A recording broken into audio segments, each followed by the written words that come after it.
หัวสิกุมฮอตมือใดนะทุกคนวันนี้ค่อยมีเรื่องมาบอกกับทุกคนเนาะทรงนี้ค่อยบ่ฮู้เป็นหยังเนาะทรงค่อยเนี่ยบ่ขึ้นฟิตจักน้อยพอค่อยขายเครื่องก็บ่ได้อีกตอนนี้ค่อยเอาเงินค่อย4ล้านนั้นค่อยไปซื้อสบู่น้ำไอ้บอยเนาะแต่ก็ค่อยแฮงขายบ่ได้อีกสบู่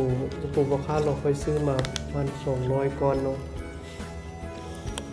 ค่อยเอามาแล้วขายบ่ออกเลยค่อยบ่รู้สิแนวใด TikTok ก็บ่ฟิตเฟซก็บ่ฟิตเนาะทุกคนช่วย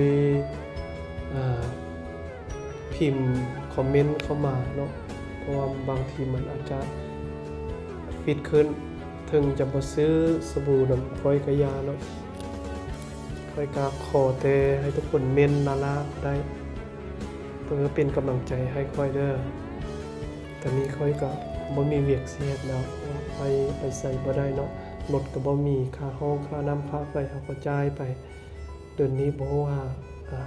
เขาสิจ่ายบ่ว่าเขาสิไล่เฮาออกบ่ค่อยทุกข์ใจเนาะเงินกินข้าวทุกมื้อก็บ่มี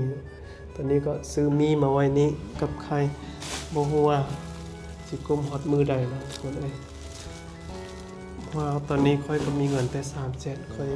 ไปใส่บ่ได้เนาะห้องก็เพลงจะมีสบู่สุดใหม่สุดเก่านี่แหละที่ขายให้ทุกคนรักทุกคนอุดหนุนได้เด้อแล้วก็ฝากเป็นกำลังใจให้กันได้เด้อ